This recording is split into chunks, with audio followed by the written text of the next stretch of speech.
Hey, what's up guys, Adam here, and last year some of you guys may remember that around halfway through 2016 I went ahead and changed my desk setup, and the reason for that was because before I had the corner piece, the IKEA Lindemann corner piece desk, and a 120cm straight piece desk to give me the L shape that I originally had.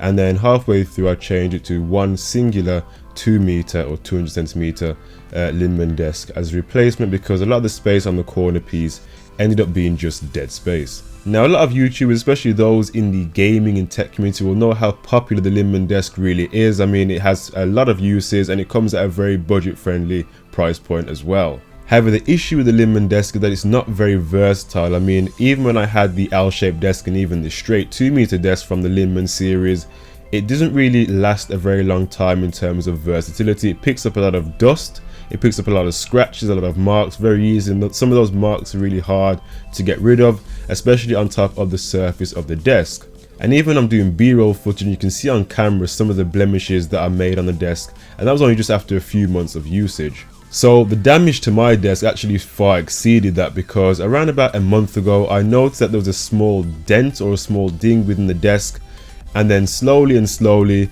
that dent was turning into a crack until very recently, up until a few days ago, the whole of that side of the desk completely gave way. It just went straight through, and I think it was down to the amount of weight that was actually sitting on the desk itself. Now this meant that when I was looking at the desk and I realized that the desk had completely almost caved in on itself, I realized that there wasn't really much material holding the actual desk together. I mean, inside it's simply just two very thin sheets of chipboard, and between that, or sandwiched between that, is just weave cardboard. I mean, I'm actually going to show you some photos of what the desk actually looked like once it caved in, and as you can see, it's just paper in the inside of the desk, paper or very thin cardboard. And of course, once either one side of the desk starts to give way, eventually the whole desk is just going to completely cave in on itself. That's one of the things I've just actually learnt myself today. And yeah, A, I'm not too surprised about how long the desk lasted, and B, I'm a bit disappointed because I thought maybe it would be able to hold up for at least a year or two, but it hasn't even been able to hold up for 1 year, so I've had to go ahead and replace the desk completely. So I know IKEA does get a bit of flack for the quality of their products, but bear in mind that it's just one item. I mean, I've had a lot of the stuff in my room is actually made from IKEA, a lot of it's holding together really great. I mean, the Alex drawer unit, for example, a really solid drawer, and I'm going to get to that point in a second. But I actually found myself in IKEA again to go ahead and get myself a new worktop. Now, I didn't really want to get another desk. I mean, I was looking for the desk like the IKEA Galant and the Mickey, but a lot of these desks are very short in size. I needed something that was at least 2 meters long to compensate for the replacement of the Lindemann desk. I didn't want to have a shorter desk because you can see I have a fair amount of equipment on the desk. I didn't really want to complement any of that and take things off and put it on the floor, for example. So I really wanted to make sure I get a desk that was long enough to compensate for the equipment that I have on the desk. So I didn't really want to get myself another Lindemann desk. I thought I'm going to completely write off that Lindemann series. Now, I mean, I have a Lindemann desk right here, but on the top of it, it's only just my Xbox One and my TV. So there isn't really much weight onto the desk. So I don't mind keeping that Lindemann desk there as long as it holds out. But I really wanted to get myself a solid desk to go ahead and compensate for the weight of the computer, the monitors, and all the other accessories on the desk. So I thought I'm not going to go and get myself another tabletop. I actually found myself in the kitchen department looking for a countertop. So the reason I found myself in the kitchen department of IKEA was actually to realize that a lot of these countertops are there to withstand abuse. They're there to withstand the general wear and tear that you get in the kitchen, like cooking, chopping, you know, whacking things down, scraping, all the different wear and tear you tend to get working in a kitchen. So if it can withstand all of that abuse, then it can definitely withstand some abuse from just the general PC management on the desk. So I wasn't too concerned about that.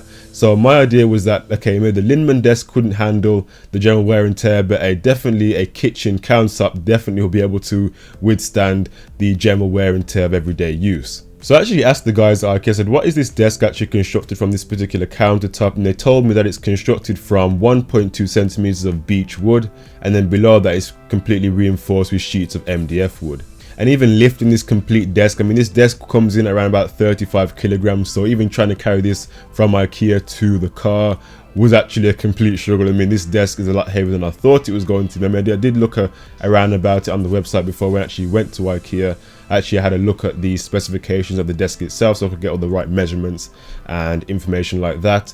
So so far so good. I mean, it definitely seems like a solid desk. I'm definitely impressed with it, and I know that it's not completely white. It doesn't really match everything else in the room, but I think I'd rather have the structural integrity of a kitchen unit like this than just a very thin, low quality made Lindemann desk.